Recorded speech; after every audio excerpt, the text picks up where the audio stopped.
Ballot paper পুনরায় ছাপানোর বহু দৃষ্টান্ত আছে আমাদের দেশে।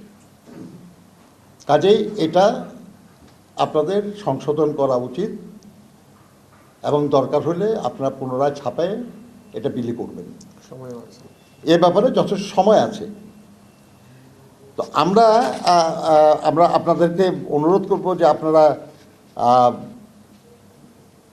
একটু নিজেরাও যদি দেখেন আর কি, আপনারা বুঝবেন যে বিষয়টা খুব স্পষ্টতই উদ্দেশ্যমূলক। আমরা এটাকে খুবই অন্যায় এবং অনৈতিক মনে করি। আমরা মনে করি যে এটা দ্রুত সংশোধন হওয়া প্রয়োজন। আমরা এটাও আলোচনা করেছি যে এই পোস্টাল ব্যালট নিয়ে আরও কিছু ঘটনা ঘটছে।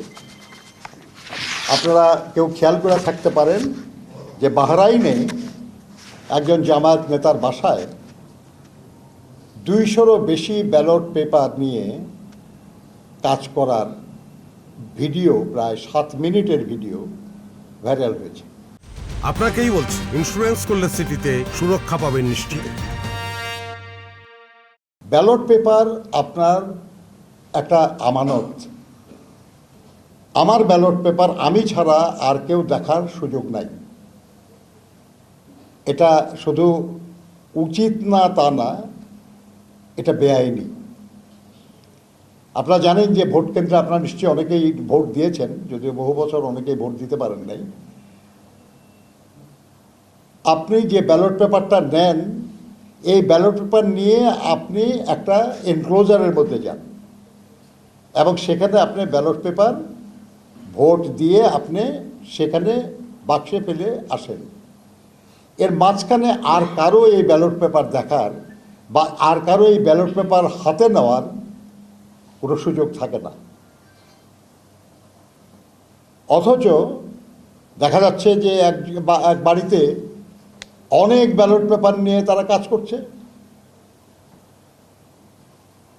তাহলে ব্যালট পেপারের বা নির্বাচনে ভোট দেওয়ার যে স্বাভাবিক প্রক্রিয়া, যে ন্যায্য প্রক্রিয়া, যে আইনানুগ প্রক্রিয়া, সেটা ব্যাহত হলো। একই ঘটনা আমরা আজকেও পেয়েছি যে ওমানের একটা গ্যারেজে গাড়ির উপরে অনেকগুলো ব্যালট পেপার নিয়ে একজন কাজ করছে এবং যিনি করছেন তার নাম হুমায়ুন কবির এবং সেখানকার যারা বসবাস করেন তাদের জানিয়েছেন যে তিনি জামায়াতের কর্মী একজন।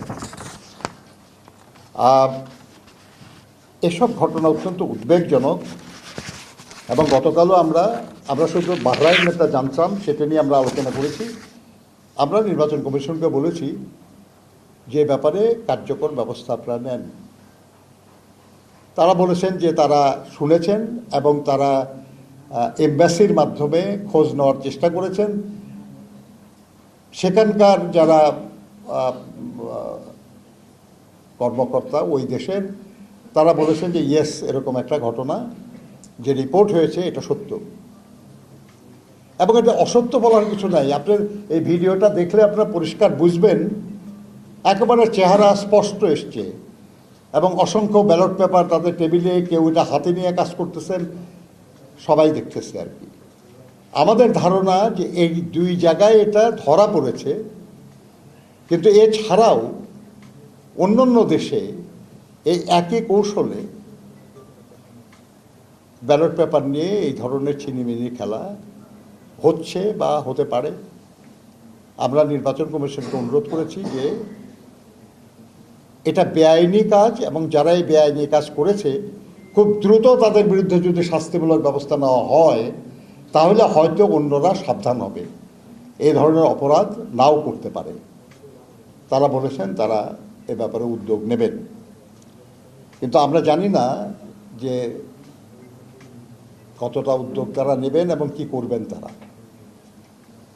কিন্তু যদি না করা হয় আর যদি অন্যান্য দেশ থেকে এই ধরনের খবর আসতে থাকে, তাহলে এই পোস্টাল ব্যালটের মাধ্যমে এই নির্বাচনের বিষয়টি প্রশ্নবোধক হয়ে যাবে।